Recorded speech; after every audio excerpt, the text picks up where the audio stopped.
Jim Banks charts his future in the Senate. Micah Beckwith criticizes fellow Republicans. Plus, IU's president faces criticism from lawmakers, and more. From the television studios at WFYI, it's Indiana Week in Review for the week ending November 15th, 2024. Indiana Week in Review is made possible by the supporters of Indiana Public Broadcasting Stations. This week, U.S. Senator-elect Jim Banks says he wants to be a conservative fighter for Indiana in the Senate. Banks says one of his first priorities as Indiana's newest U.S. Senator will be building a statewide team. Banks has spent his political career representing Northeast Indiana, both in the state Senate and Congress. It's a diverse state, so I have a lot to learn about local issues from Evansville to the region to Indianapolis and places that I haven't represented before. A military veteran, Banks served on the Armed Services Committee in the House. He says he hopes to continue that work in the Senate. A bigger role, a bigger platform on those national security issues, which affects every Hoosier, but we have a lot of employers in the state and the defense industry. Banks says he looks forward to being the same kind of conservative lawmaker he was in the U.S. House. How big a role can Jim Banks play in the Senate? It's the first question for our Indiana Week in Review panel. Democrat Ann DeLaney, Republican Whitley Yates, John Schwantes, host of Indiana Lawmakers, and Ebony Chappel, Market Director for Free Press Indiana. I'm Indiana Public Broadcasting State House Bureau Chief Brandon Smith. Whitley Banks will be a freshman, one of 100 senators, but how influential a role can Hoosiers expect him to carve out for himself? I think when you look at his entire history from serving in Afghanistan and serving on the county council to serving in the state house and then in the United States House, him going to Senate is just a continuation of his service consistently. And so utilizing the relationships that he has built, we saw during the RNC convention how close he was, not only with Trump, but with J.D. Vance as well. So you should expect that he is going to not only make a name for himself, but consistently fight for Hoosiers. I mean, you got to keep expectations, you can't expect too much out of a freshman senator. But at the same time, he is very popular in Trump world, which obviously is a controlling interest in the United States Senate and in Congress in general going forward. So can Jim Banks play a big role even as a freshman? Oh, I think he can have some significant influence because he is such a sycophant of Trump. But what he's got to do is talk to the senior senator and figure out a strategy for Indiana. I mean, you've got Trump already threatening the CHIPS Act, and you've already threatening the battery facility in Indiana. And if they get together and work hard, they can protect Indiana's economic development because Trump is going to make an assault on some of these items. So I think he can have influence. And the question just is he moderate enough and is he willing enough to put Indiana first rather than just simply do whatever Trump tells him to do? And that's a question we'll have to wait and see. I want to ask a little bit about the dynamic between Banks and Young, because I think as much as Jim Banks is obviously a close ally of Donald Trump's, I think it's fair to say Todd Young, not quite so much a close ally of Donald Trump's, certainly didn't endorse him in either of his runs for president, or in any of his runs for president up to this point. And on election night, on election night, a close political ally of Banks tweeted that after Banks was announced the winner, that Indiana would finally have a conservative voice in the Senate, obviously a pot shot at Todd Young. Are you concerned, Ebony, about that relationship? About the relationship between Young and Banks? Yeah. I think that is something for them to sort out. I think that Senator Banks has made it clear where his allegiance lies this week, being on CNN with Dana Bash, speaking about his commitment to deport all illegals, referring to people that are undocumented. So I think he's made it clear where his allegiance lies. So we will have to wait and see how that plays out. How important is it, though, that Banks and Young are pulling, rowing in the same oar, or whatever the phrase is? Rowing in the same boat. Yeah. Can they work relatively independently at the same time? I remember a time when both members of the Senate delegation from Indiana would share office space and share staff. I mean, that's in the quaint, idyllic past. But that's what, for instance, Coates and Lugar, I believe, used to do. So I don't know if it matters on most issues. Perhaps if there's an area of disagreement, it might be over the CHIPS Act, since Todd Young was co-sponsor with Chuck Schumer co-author, I should say, of that piece of legislation, which has already paid dividends. You know, people think it's just CHIP because of its name, the acronym, that it's just about chip manufacturing, but it's actually much broader. It's science funding, STEM funding in any number of realms across the country. So Indiana has 3 different high-tech hubs that are coming out of the chips and science. That could be a point of friction. Big for us. But to the notion of what kind of career or impact Jim Banks could have, several things are going for him. One, he's 45. The average age, I just checked, of the U.S. Senate is getting a little older, surprisingly. It's 65.3. So he comes in with the vim and vigor of youth. And that also suggests in a body where seniority matters, because the longer you're around, you tend to take on more chairmanships and gather more IOUs and political chits. So that's time's on his side. But he's not the typical newcomer either. 45 years old, but you have somebody who was in county office, on a county council for 2 years, was in the state legislature as a state senator for 6 years, was in the U.S. House for 8 years. Yeah. So he starts, and in one of those times, he was the head of the Republican Study Committee, which is a conservative caucus within, which a lot of high-profile people have gone through there, including one guy, what's his name, Mike Johnson. Yeah, had that same role, now Speaker. So he's not the typical freshman, and I don't think you can judge it. But it also feels like a throwback too. Like that kind of used to be the way it was. It was you'd start in local government, then you'd move to state government, then you'd use to the House and then the Senate. Now you buy the seat. Well, but he didn't buy any. I mean, he's not buying any seats. I'm not saying he is, but the norm is you put $1 billion in there with no experience. But then you don't buy it, you lose it. Well, he talked about or you put Trump in, who held no office before he was president. He didn't buy it. And of course he bought it. Of course he bought it. He talked about needing to go around the state and acquaint himself with the entire state. But to your point, this is more about geography. He may want to see what's in Southwest Indiana, but in terms of what makes local government tick, what are the issues at county level, what are the issues that the General Assembly and state policymakers make, he has that geography, the more figurative geography. So he's going to be pro the investment? Well, the only question is, because it is a throwback, does now he become a career politician? He is a career politician. I mean, he absolutely is, but I don't know how much that matters. I don't think it's a bad thing, yeah. All right, for the first time in nearly 2 decades, U.S. Senate Republicans have a new leader.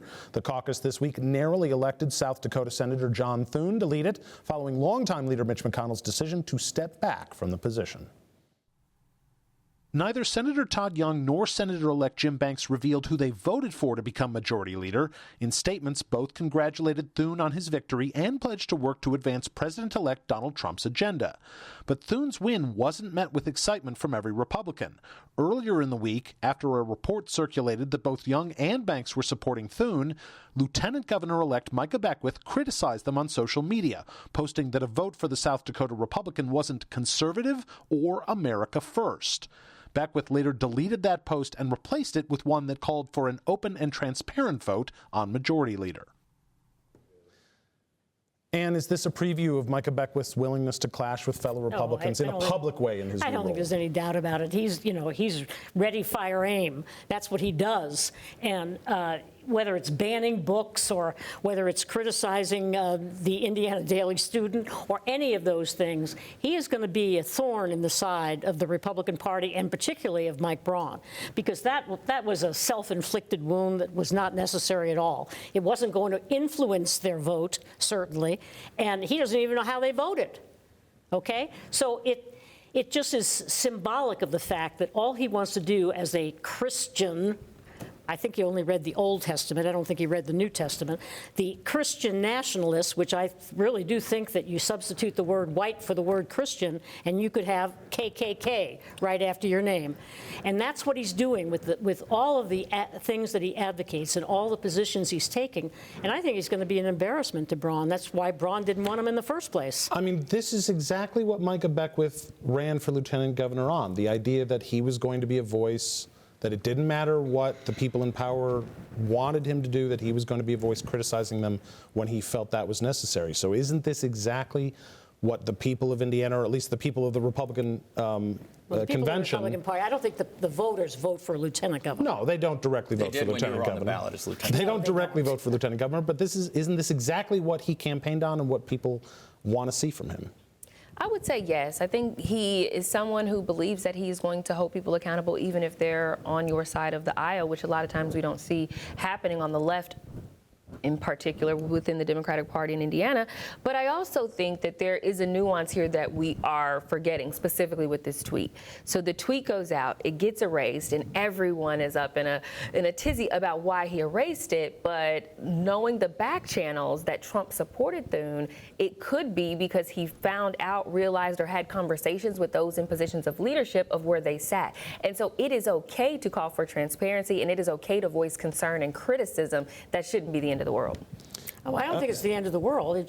He is ready, fire, aim. He doesn't think through what he does, and he doesn't care what he does. And I'm not just talking about calling out people that do the wrong thing. I mean, he does things that if any thinking person looked at it would say, that's just not appropriate, and that's where it's going to get him into trouble. And that's where I landed with it. I wonder what the usefulness was of this to begin with. Like, why not take the pause and find that information out ahead of time? If that's something that you're really concerned about. Furthermore, it appears that Thune is in lockstep with what the expectation is of leaders in this party. So what exactly is Micah Beckwith's problem outside of wanting to stir up some controversy for controversy's sake? John, when Governor-elect Braun talked to reporters last week after Election Day, he was asked about Micah Beckwith and said that, you know, what Beckwith has done that Braun appreciates is that he felt like he united, by joining the ticket, by being elected onto the ticket, he united the Indiana Republican Party, because obviously Beckwith represents a further right wing of that party, which Braun called the more enthusiastic wing of the party. That was kind. With what Braun somewhat represents, but certainly Eric Holcomb represents, which is the establishment, slightly more centrist wing of the Indiana Republican Party, which is a lot of the people in sort of central positions of leadership within the party structure. Does it feel like Micah Beckwith is going to be a uniter of the Indiana Republican Party? No, I don't think. I think you have to be more in alignment with your co-office holder to be a uniter in that sense. When you look at some of the dust-ups this week, whether it was over the U.S. Senate election of the majority leader, or whether it was over the Indiana Daily Students, and you heard some of the coverage, you know, this is what he said afterward. But when asked for comment, the governor's office didn't really weigh in. I mean, there's silence in a lot of these issues, and I think the message there is we just as soon not have to deal with this. I think the bigger thing this week we saw in terms of uniting elements of the party would be the development or announcement of these transition councils that the governor's administration came forth, everything from, you know, health to transportation to government efficiency. And because if you look at not just the chairs, but the advisory members of those, it spans everything from the Bowen and Orr administration and very much the establishment wing of the party up to more of the firebrands, more of the enthusiastic. So clearly, to me, that's those councils, advisory councils, it's a way to get everybody bought in a pretty savvy and pretty sophisticated way. And that he even took it further by one of the, 7 or 8 of these councils, lieutenant governors transition council, by suggesting that I am appointing members of Lieutenant Governor's Transition Council does send the message, it seems to me subtly, that I still run the show. Yeah. I'm appointing your council. Mike Braun hasn't been subtle about that. He said he's repeatedly said, at the end of the day, I'm the one in charge. And it was Lieutenant Governor's incoming chief of staff who's going to chair it. So, I mean, there are subtleties and nuances. And that's right. And Braun has done that. The problem is he can't shut him up. That's the problem. Well, maybe that's what we don't need, right? We need to be able to have people to speak their minds and to say things, as opposed to consistently being lock and step, specifically when they don't agree. Oh, and that's why he criticized the Indiana Daily Student for their article? I've criticized the Indiana Daily Student for the article that was written because he's about reading me and what I was going against. It's okay to have criticism, especially constructive criticism, in a country where we value democracy. Absolutely. So then that's right. So then you don't threaten the student newspaper who wrote the article. As long as we have the opinions of everyone represented represented. I think that's I important. see. All right, time now for viewer feedback. Each week we pose an unscientific online poll question, and this week's question is, will Micah Beckwith frequently clash with Mike Braun while they serve together in office? A, yes, or B, no. Last week we asked you whether Governor-elect Mike Braun's margin of victory gives him leverage with the legislature. 42% of you say yes, 58% say no. If you'd like to take part in the poll, go to WFYI.org/IWIR and look for the poll. Well, speaking of IU, Indiana University President Pamela Whitten faced criticism from some state lawmakers this week as she presented the university's budget request. The criticism centered on Whitten's handling of Israel-Palestine protests earlier this year that spawned arrests and an overwhelming no-confidence vote from IU faculty. Democratic Senator Fadi Kadura says Whitten needs to rebuild trust at the university. We can still continue to operate a university. We can continue to have record enrollments. But I think what are we losing in the long term if we take biased positions? I'm not against enforcing policies as long as they are equally enforced against everyone. Kadura says Whitten shouldn't be influenced by outside political forces. Whitten rejected that claim. Just because you read in the paper or you see on social media that something happened as a result of something, I would not necessarily assume that to be true. Republican lawmakers largely applauded Whitten's leadership, and Senator Ryan Mishler argued legislators should get to influence university policy. Because we help fund the university. So to say politicians shouldn't have any say, I think is a little extreme. Lawmakers will write a new state budget in the 2025 session. John Schwantes, it's an IU question, so of course we're going over to you first. But are you buying that Pamela Whitten isn't being influenced by outside political forces? So the question is, will IU beat OSU next week? I'll get to that later. She is being influenced. I think it would be disingenuous to say otherwise. Now, you can make the argument that the head of the chief CEO of a public flagship institution in the state should heed and pay attention. You don't want to be the proverbial island or ivory tower that's, that's been the knock for you. You don't know what's going on in the world. And she has certainly listened to Jim Banks, about whom we discussed some of his policy pronouncements. And he had sent in a letter and sort of fired a shot across the bow earlier in terms of her response to some things. So I think it's had an effect. But I do feel for her and for virtually every other college university president now. She's kind of damned if she does and damned if she doesn't. Let's look back at last year, Senate Bill 202, which was basically, many thought, putting clamps on the academic freedom within Indiana's public higher education institutions. Unlike Purdue's administration, she did come out with a statement saying this is not what we want to see. This is bad legislation. It threatens academic freedom. It threatens our ability to recruit the best and brightest, et cetera, et cetera. She was criticized for that being too lukewarm or tepid. When Dr. Bernard, an IU faculty member who performed the abortion on the 10-year-old from Ohio and incurred the wrath of Todd Rokita, the Attorney General, and others, she did come forth with a statement defending Dr. Bernard, but again, lukewarm. So she's basically hammered on this issue.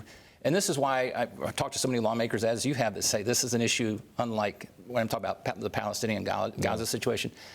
This is the new third rail of politics. Forget Social Security.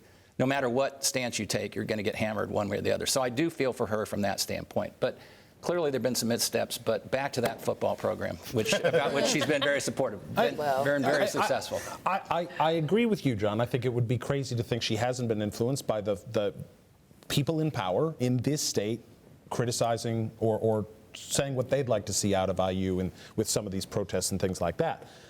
But based on the response from Republicans in this committee, she's clearly doing the right thing in their eyes. Why not say, yes, of course we were influenced by political forces. We take influence from all over. Why try to pretend like that isn't something that happens?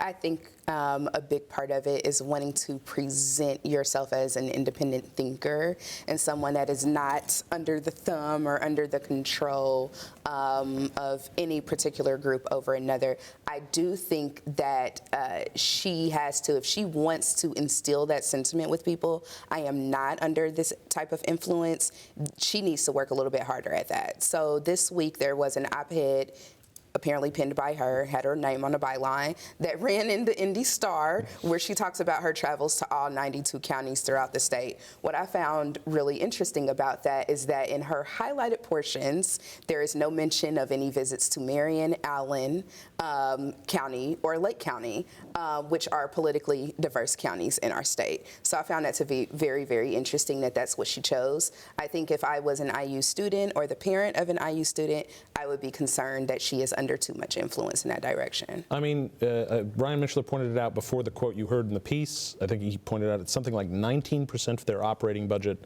and almost all of their capital budget comes from the Indiana General Assembly. Shouldn't the Indiana General Assembly have influence? It's probably only a third.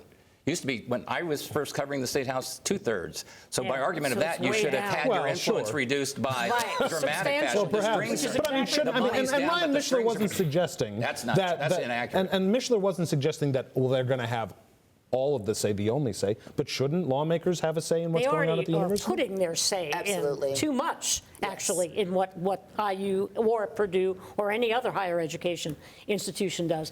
I think her biggest mistake on this, I understand she's pulled both ways, and I understand she's walking, as you say, the third rail of politics, but changing the rules on Dunn Meadow in the 11th hour, without any notice, and then violating their right to permits. This is not Berkeley. This is not California. Okay, Hoosier students can go in mass, express their views, and do it peacefully. Having those students arrested, thank heaven we have a prosecutor down there who had enough sense not to file any charges. But changing the rules like she did in the 11th hour, it really struck people the wrong way. And there was no precedent for it. There had been no violence down there. I agree with you completely on that, but I would also just point out the board deserves blame, too. Well, I don't disagree. Let me just point this out. I went to IU more recently than I think you did. This comes down to, in terms of Pamela, I'm not going to pretend to know what she's thinking about when she's doing this. But fundamentally, this is, in part, at least this hearing is about the state budget and the money, the important money that they're going to get. Isn't it important? At the end of the day, when Pamela Whitten's walking out of there, do you think the only thought in her head is Republicans were happy with the job I'm doing? I hope that's not our only thought. I would hope not. No. Yeah. And I don't believe that is even what this should have been about. But what happens when you begin asking for money is that they want to look at what you've done that they like and what you've done that they don't like. Sure. And that could be a part of the issue. As someone who went to IU, as someone who graduated, an alumni, as someone who led protests on the campus myself, in particular, there is a huge Jewish population on the campus. They have Hillel Center right by Dunn Meadow. We all know this. And when I was in school, which was not too long ago, but it was a little bit ago, there were issues with how the Jewish students were being treated. There were swastikas on the buildings. This is what I experienced when I was there. So her and the board wanting to make those changes so we don't become a Berkeley and be proactive, I believe. You don't do it in the 11th hour. You don't do it the night before and give no notice. Okay, so but that's also okay. So we talked a little bit about this at the time it was happening, and I think it's relevant to now bring it up because we are 6 months after the peak of those protests and the decisions she made. You have a new expressive activities policy, which we've also talked about on the show, and John was happy to criticize. But again, I want to talk about, like, from the state budget perspective, we are now starting to get into session preview mode around Indiana Week in Review and around the State House. Do you think, and I'll start with you, John, on this one, do you think that all of the stuff that happened in April and May of 2024 is going to impact what happens in January through April of 2025 at the State House when it comes to IU? It will, in part because there are strong feelings on both sides within the stakeholder groups that will make sure it's still front and center, because the students who are there now haven't forgotten, even if the administration wants to move on, even if others want to turn the page. So that will linger. And you're going to think I'm being flippant here, and I'm not. The best way to erase all this in a budget cycle is for unforeseen tremendous success on the athletic field. I'm not joking about this. No, it does make a difference. It does. That will mean, I don't know how many millions of dollars you attach to that in the state budget, but that goodwill human nature is human nature. We'll have an impact. And it's also an economic activity driver. Like we talk about things like Taylor Swift, and she had a huge economic impact, but a winning football program like this does make a difference. Basketball too. But the other thing that they need to be concerned about in the legislature is the fact that so few people are now going on to higher education. I mean, the numbers have dramatically declined. But at the same time, we have. I imagine that things like this doesn't help when you're looking at. And if they cut the budget, it won't help either. Absolutely. But at the same time, I don't think they're looking at cutting the budget. I think small growth is going to be the watchword of the new state budget. But at the same time, when you have IU talking about record enrollment, are the concerns of students bearing out in the numbers? No. It depends on where they come from, too. Not at IU. This is about, I think it could hurt students less. The bigger impact on recruitment and retention is faculty, not students. And that's a real threat. If this university is perceived to have abandoned its longstanding support of academic freedom, which, look what Herman Wells, he gained his reputation by standing up against the General Assembly and others in the McCarthy era and even before that. Well, actually was before that. But that's why IU is what it is today. And if that goes away, then you do have trouble recruiting. I also think that's a big if. But if we win the national championship, then I'll go back to that. I like to say positive. You guys and your sports. That's Indiana Week in Review for this week. Our panel is Democrat Ann DeLaney, Republican Whitley Yates, John Schwantes of Indiana Lawmakers, and Ebony Chappel of Free Press Indiana. You can find Indiana Week in Review's podcast and episodes at WFYI.org/IWIR or on the PBS app. I'm Brandon Smith of Indiana Public Broadcasting. Join us next time because a lot can happen in an Indiana week.